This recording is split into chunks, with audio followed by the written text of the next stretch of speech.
Heart attack সম্পর্কে আমরা কম বেশি সবাই জানি। এই হার্ট অ্যাটাকে অকাল মৃত্যুর একটা সম্ভাবনা রয়েছে সেটাও জানি। তবে এই হার্ট অ্যাটাকের লক্ষণগুলো কি কি, অর্থাৎ কি কি লক্ষণ জানলে বা দেখলে আমরা অতি দ্রুত ডাক্তারের পরামর্শ নিয়ে চিকিৎসা নিয়ে নিজেরা সুস্থ হতে পারব। নমস্কার, আমি পূর্ণিমা সরকার, পেশায় নার্সিং অফিসার।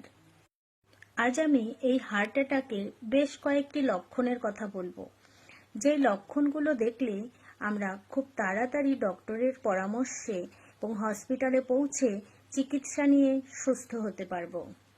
1 নম্বরে বলবো বুকে ব্যথা।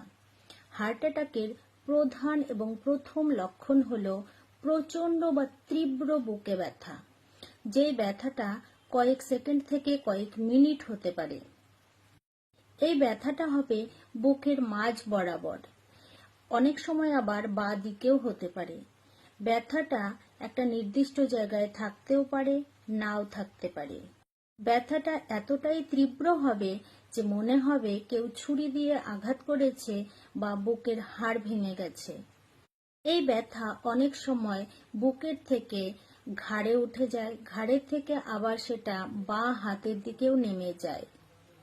2 নম্বর বলবো অত্যাধিক ঘাম, অর্থাৎ বুকের ব্যথার সাথে অত্যাধিক ঘাম হবে এবং এতটা পরিমাণ ঘাম হবে যে রোগীকে দেখলে মনে হবে মাত্রই স্নান করে এসেছে।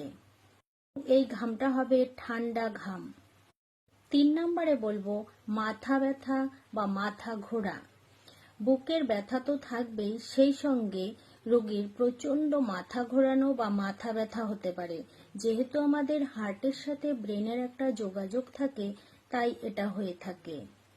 অনেক সময় মাথা ঝিমঝিম করে বা মাথা ঘুরে বমিও হতে পারে। আবার অনেক ক্ষেত্রে রোগীকে অজ্ঞানও হয়ে যেতে দেখা যায়। 4 নম্বর হচ্ছে শ্বাসকষ্ট। রোগীর বুকের ব্যথা থাকছে, মাথা ঘোরানো এসব তো থাকছেই, সঙ্গে প্রচণ্ড পরিমাণ শ্বাসকষ্ট, অর্থাৎ নিঃশ্বাস প্রশ্বাস নিতে দম আটকে যাচ্ছে, এই ধরনের শ্বাসকষ্ট হতে পারে। 4 নাম্বার হচ্ছে ক্লান্ত হয়ে যাওয়া।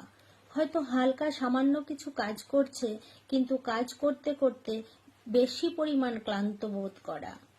5 নম্বরে বলবো অনিয়মিত পালস রেট, অর্থাৎ বুক ধড়ফড় করা। 6 নম্বরে বলবো সেটা হচ্ছে বেশিরভাগ মহিলাদের ক্ষেত্রে হয়ে থাকে দাঁতে বা মুখে ব্যথা, চোয়ালে ব্যথা। কোনো জায়গায় ব্যথা ছিল না, হঠাৎ করে দাঁতে বা চোয়ালে ব্যথা শুরু হয়েছে, এটা মহিলাদের ক্ষেত্রে বেশি হয়ে থাকে। 6 নাম্বার হচ্ছে পেটের ব্যথা, পেটে জ্বালা করা। অনেক সময় আবার বদহজমের মতন সমস্যা দেখা যায়। এক্ষেত্রে অনেক সময় রোগীরা ঠিকঠাকভাবে বলতে পারে না যে সেটা পেটে ব্যথা নাকি বুকে ব্যথা। পেটে ব্যথা বলে অনেক রোগী ভর্তি হয়, কিন্তু পরে দেখা যায় সেটা বুকে ব্যথা। 7 নম্বরে বলবো অনিদ্রা বা ঘুমের সমস্যা।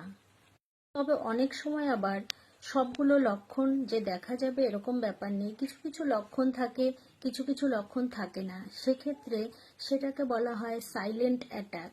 বিশেষ করে যারা ডায়াবেটিস পেশেন্ট আছেন বা সুগারের পেশেন্ট আছেন, তাদের ক্ষেত্রে এই উপসর্গগুলো কম দেখা যায়। ব্যক্তিভেদে হার্ট অ্যাটাকের উপসর্গগুলিও কিন্তু ভিন্ন ভিন্ন হয়। লক্ষণগুলো দেখা দিলে অতি দ্রুত ডক্টরের পরামর্শ নেওয়া উচিত বা কাছাকাছি কোনো হসপিটালে পৌঁছে যাওয়া উচিত। ধন্যবাদ।